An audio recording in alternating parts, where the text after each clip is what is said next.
Время главного на национальном. Расскажем о наиболее важных новостях по мнению нашей редакции и зададим вопросы гостям в студии.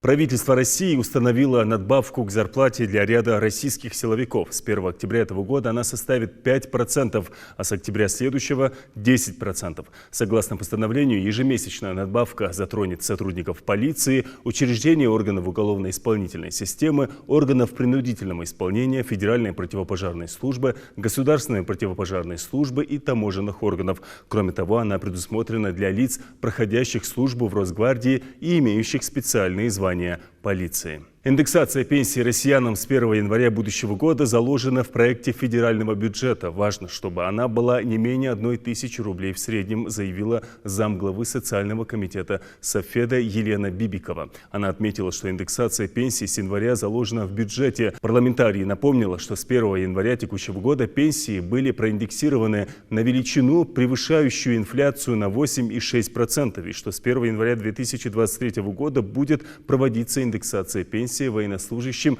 и бывшим сотрудникам силовых ведомств.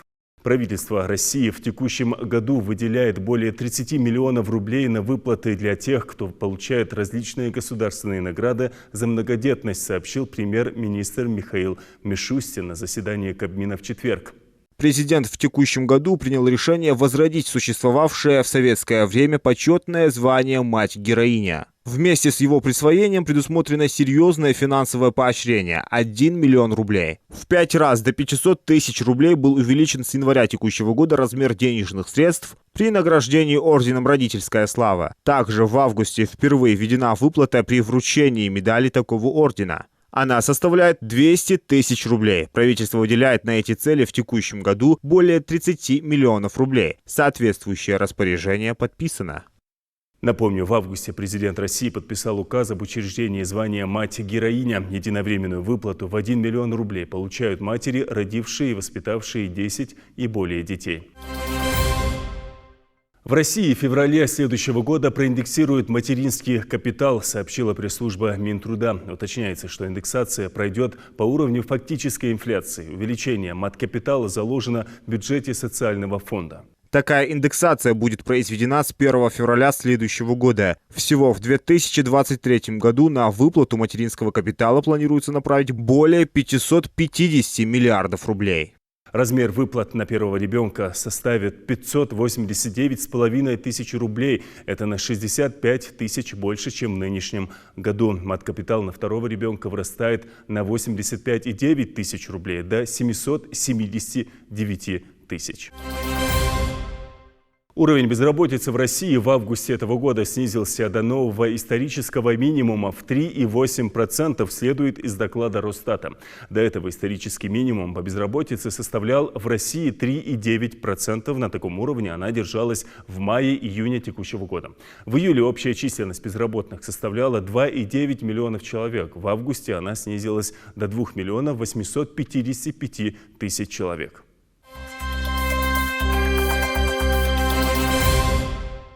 Любовь Султановна, новый исторический минимум уровня безработицы зафиксирован в России в августе. Хотелось бы узнать, какова ситуация на рынке труда в Ингушетии. Хочу отметить, что в настоящее время, если 2022 год взять, то у нас уровень регистрированной безработицы в настоящее время достиг 10,3%. Если его сравнивать, конечно, с аналогичным периодом 2020 года или 2021 года, я немножко перейду на 2020 год, чтобы сравнивать его. Это, вы помните, была пандемия у нас, новая коронавирусная инфекция. И тогда был действительно высокий пик признанных безработных у нас. Он достиг 63 тысяч, более даже того. Все люди обращались в органы службы занятости за материальной поддержкой. А до этого примерно на каком уровне мы находились? До этого мы находились на уровне 37 тысяч, 36, но меньше, конечно, намного. Но это было, так сказать, это был высокий рост безработицы. И именно в 2020 году это, наверное, связано было, с развитием экономики, что мы быстро не могли восстановить свою экономику в 2020 году. В сфере туризма, например, в сфере общественного питания и других развлечений, чисто таких организационных.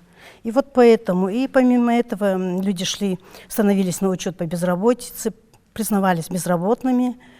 И помимо этого получали пособия или социальную помощь в виде пособия по безработице. И это было еще связано с тем, что безработные граждане, дополнительная материальная помощь была с федерального бюджета на то, что дети безработных граждан, несовершеннолетние, получали где-то 3000 рублей на одного ребенка. И это тоже было какое-то подспорье для людей, и все кинулись в органы службы занятости. Вот, это было в 2020 году, но потом у нас к концу 2020 года начался спад безработицы, и в 2021 году уже обстановка, можно сказать, начала стабилизироваться, ситуация на рынке труда. И в 2021 году уже с 63 тысяч мы, можно сказать, снизились до 38 тысяч. И это было и связано, помимо того, в 2021 году у нас была программа, государственная программа, комплекс мер направлен на снижение, на восстановление занятости и в пределах. Поэтому и там были реализованы инвестиционные проекты, другие федеральные и региональные программы. И поэтому обстановка, можно сказать, ситуация была стабилизирована в 2021 году. И сейчас мы, можно сказать, в 2022 году уже намного наблюдается снижение его до 27 тысяч человек, зарегистрировано безработных в центрах занятости населения. А каков минимум в нашей республике? Минимум в нашей республике, наверное, это сегодня.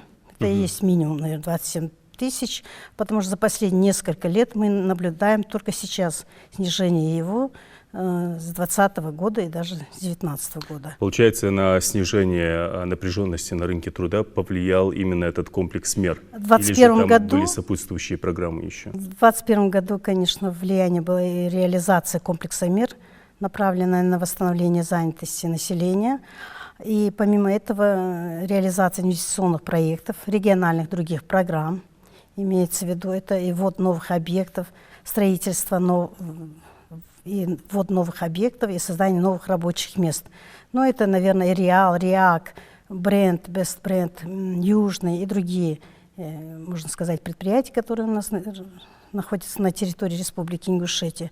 И в том числе, помимо этого, у нас реализовывалась программа для оказания индивидуальной предпринимательской деятельности в районе того, что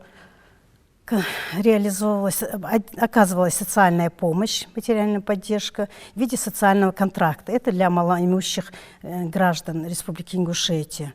Это индивидуальное предпринимательство, личное подсобное хозяйство и также для граждан с сложной жизненной ситуацией, трудной ситуацией оказывалась материальная помощь. Какие вакансии сейчас может предложить Центр занятости? В настоящее время центры занятости по республике могут предложить, скажу вам, в минимальном количестве. Это где-то в районе 90 человек на 90 вакансий. Это в основном, можно сказать, из месяца в месяц они повторяются. В медицинской сфере анестезиолог, кардиолог, хирурги и так далее. Все это в медицинской сфере. Помимо этого есть еще разнорабочие. Востребованность рабочих, которые не имеют квалификации. И вот всего лишь все время повторяется это. Почему повторяется? Повторяется, потому что люди не хотят работать? Потому что у нас на учете не стоят врачи среди признанных. Хотя у нас нужно отметить здесь и контингент с высшим образованием. Около 15% у нас граждане состоят на учете с высшим образованием. Есть со средним специальным образованием, их уже больше, где-то 25-30% и так далее. Вот так тянется. Но именно вот этот контингент у нас не состоит на учете, мы бы их, конечно, с удовольствием направили бы.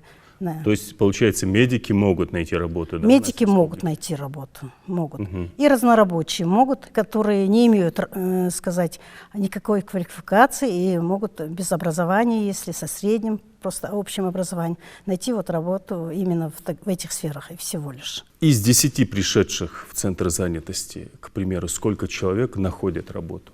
Из 10 человек, если мы им предлагаем, конечно, такой вариант подходящей работы, ищут. Если из предложенных вакансий им ничего не подходит, то мы их признаем безработными.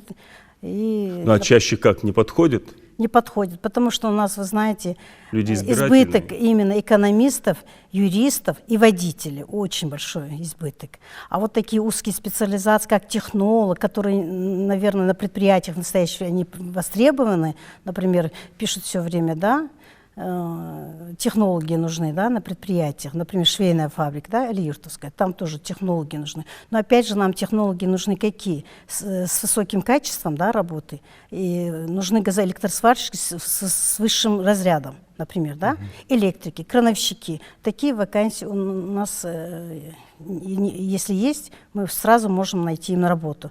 А вот для юристов, водителей, и для экономистов и других вот направлений, которые у нас слишком избыток, да, тяжело найти и очень не находим, можно сказать. Хотя, но мы оказываем помимо этого и другие госуслуги. Профобучение, переобучение. Направляем их на профобучение, если нет у него компьютерных курсов, других таких. Но и в то же время я хочу отметить, что в настоящее время у нас должна реализовываться подпрограмма содействия занятости населения, где вот должны быть вот эти названные мной мероприятия активной политики, в том числе и правообучение. Но из-за отсутствия финансирования данные мероприятия ни в этом году, ни в том году не финансировались. И в основном благодаря поддержке федерального бюджета, можно сказать, из Москвы, да, мы как-то проводим вот мероприятия, которые в Республике Ингушетия есть. Дополнительные мероприятия в основном. Вот. А в рейтинге регионов могу сказать, что в рейтинге регионов по безработице мы 11 стоим, Ингушетия. Почему так происходит, если сравнивать с другими регионами? Я могу сказать чисто так, сама логически думаю, и каждый это знает, что только развитая экономика республики может привести нас к тому, чтобы был действительно низкий уровень безработицы. Это связано с строительством трудоемких отраслей.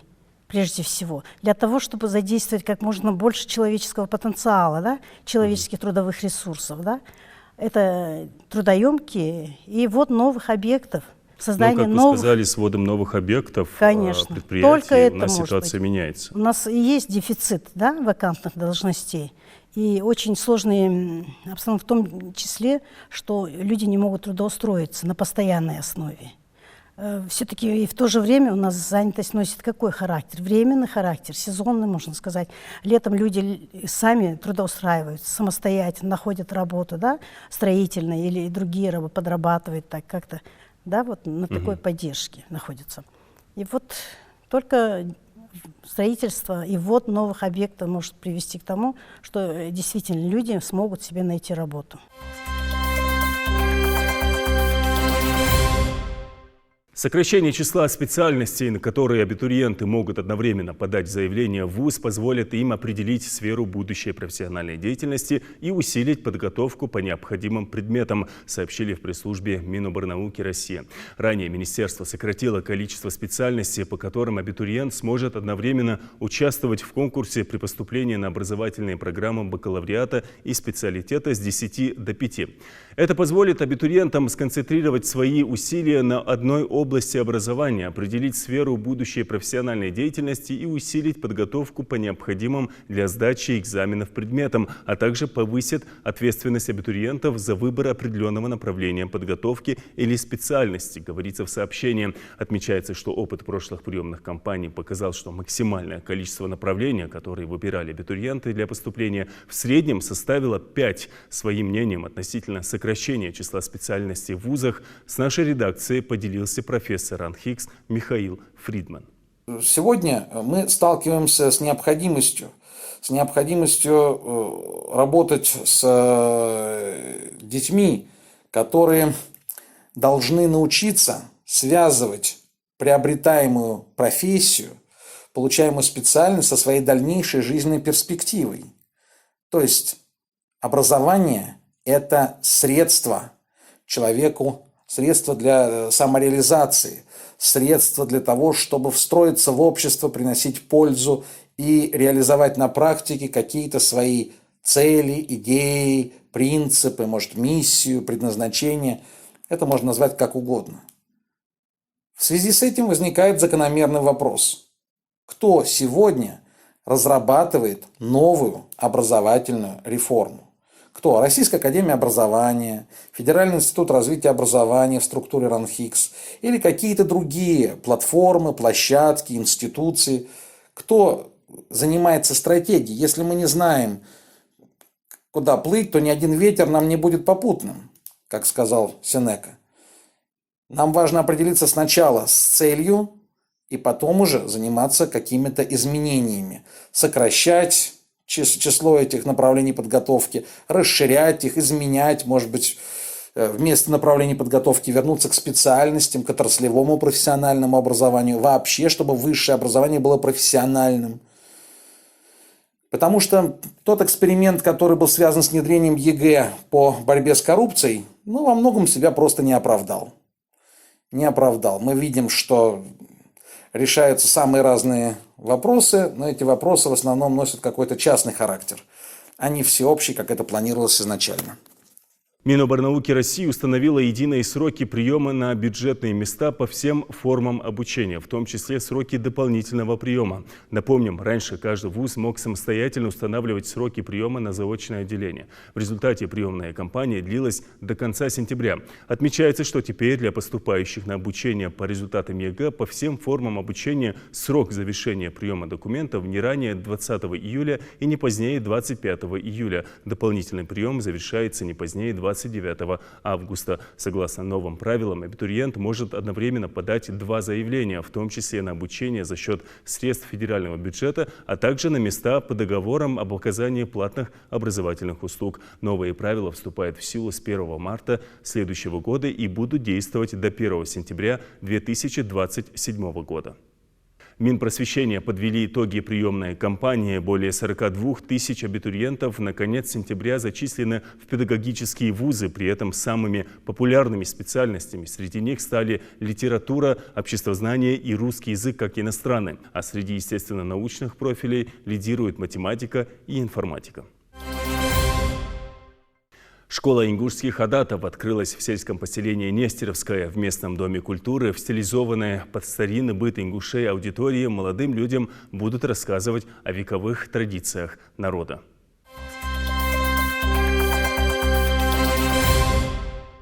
Хаваш, давайте начнем сначала. Расскажите, как возникла идея создания школы ингушских адатов?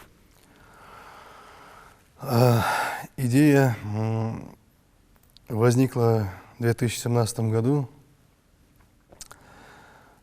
Тогда еще прежний руководитель Сунского районного совета Аслан Умаров, ему принадлежит эта идея. Мы поддержали. Я в то время заработал его заместителем. Совместно с администрацией Сунского района и в тесном сотрудничестве с директором Сунского дома культуры Айшат Матиевой мы решили создать такой проект «Школа ингушских адатов». Идея, она, конечно, витала в воздухе, потому что не секрет, да, что в последнее время по ряду причин, здесь можно назвать и интернет, да, социальные сети, в котором сидит молодежь. Конечно же, именно вот наши адаты, именно ингушские адаты, они, можно сказать, немного пострадали, если вот так говорить, такими словами. И эта идея витала в воздухе, да, нужно было что-то придумать, что-то, наверное, предпринять для того, чтобы как-то снизить негативное воздействие вот этих вещей, которые я сказал. И думали, и в конце концов пришли к выводу, что на базе Дома культуры Сунского создать именно вот такой проект «Школа ингушских адатов». Мы разработали план. План состоял в том, чтобы нужно было провести 13 лекций. В эти 13 лекций мы вложили весь спектр. А в течение какого срока? В течение 3 месяцев. Да, каждый четверг. Сделать для того, чтобы и детей не утруждать, тем более мы преимущественно приглашали детей учащихся старших классов, это 9, 10, 11 классы.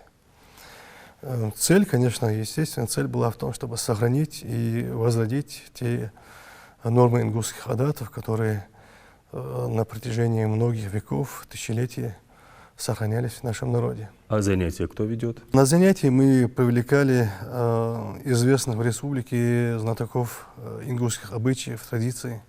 Это известные писатели, публицисты, историки. Ну, к примеру, мы приглашали Кадзоева Ису Аюбовича, Мережкоева Султана, Медова Якуба, имама мечети города Сунжи Джугаева Магомеда, ну и многих других. Хаваш, ингушских адатов же много.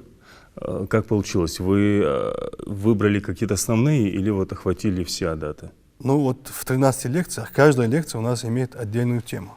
Допустим, одна лекция, она посвящена отношению к родителям, допустим, да. Другая лекция относится по отношению к старшим. Или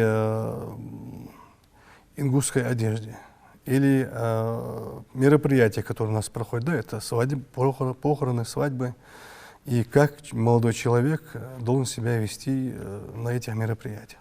То есть каждая лекция, она имела свою цель, свое направление и свою тему. А школьники проявляют интерес? Да, в этом плане первые проблемы, естественно, они бывают в начале, когда молодые люди не полностью понимают, зачем, куда их приглашают, для чего. А в процессе самого обучения, в процессе самих лекций, прослушиваний, они, конечно же, сами уже говорят о том, что они многое услышали в первый раз, они многого не знали, и были очень много случаев, когда слушатель, который, прослушав все лекции, подходил там в конце и просил разрешения повторить вот этот поход еще раз. То есть повторно прийти к нам на лекции. Были и такие случаи. Вы решили работать с 9, 10 и 11 Преимущественно, классами? да, потому Почему? что это, во-первых, такая категория возрастная, когда человек начинает осмысливать свою жизнь, начинает понимать вещи, ну, как говорится, входит в взрослую жизнь. Это и тот переходный период, как мы с вами знаем. Это период, когда на человека могут повлиять разные стороны жизни. На это мы всегда акцентировали внимание, потому что мы с вами знаем, что есть социальные сети, да, и не секрет, что большинство наших детей сегодня очень много времени проводят именно в интернете, в социальных сетях. И мы с вами знаем, что в этом есть не только хорошее, но и очень много негативного. И для того, чтобы отвлечь от негатива, вот также именно вот эту категорию мы выбирали. Плюс к этому это более взрослая аудитория, они лучше понимают, о чем говорим, когда речь идет о уважении к старшим, о том, как себя должен вести молодой человек на свадьбах, на похоронах, на других мероприятиях, ну и так далее. То есть более взрослый человек, у него более взрослое понимание, восприятие. Это не то, что можно объяснять детям. Проект прекрасный. Вы не планируете обратиться в соответствующие ведомства для получения гранта или к руководству республики, чтобы построить такую школу не в рамках села, а уже в масштабах республики? Для нас было главное, мы для себя всегда в первые дни поставили такую цель. Если молодые люди к нам пришедшие из 15, из 25, из 50, неважно, если хотя бы 10% получат хороший результат, то и это хорошо, понимаете? Но в последующем, конечно, когда мы начали в 2017 году этот проект, сначала мы набирали молодых людей, то есть мальчиков, вот этих старшеклассников. Через некоторое время мы решили создать вторую группу из девочек, тоже старших классов. Для этого привлекли специалистов, женщин, тоже больших, я могу сказать, специалистов. Это Агиева Лемка и Марем Тангиева. Они проводили лекции именно с девушками. То есть, как себя должна вести девушка в разных ситуациях, с родными, с чужими, те же мероприятия. То есть, ну, этикет ингушской То есть такой институт благородных девушки. девиц. Да, можно сказать и так. У нас были выпуски, много выпусков было. В течение вот 17, 18, 19 год, к сожалению, по известным причинам, да, вы знаете, коронавирус, и нам пришлось немного сворачивать это дело. Мы боялись, естественно, за детей, да и требования были жесткие в этот период. И в этот период, конечно, был такой перерыв. Но сейчас, в связи с тем, что коллектив Сунского районного Дворца культуры переехал в сельское поселение Нестеровское, мы планируем провести эту работу и там. Несколько дней назад мы вместе с директором Дома культуры Айшат Матиевой объехали все школы Нестеровки, поговорили с директорами, завучами, с детьми, пригласили их 3 октября на ознакомление. То есть там мы встретим их, объясним, как, что мы будем им доводить, какие кружки будут, как это все будет. Очень надеемся, что результат будет хороший.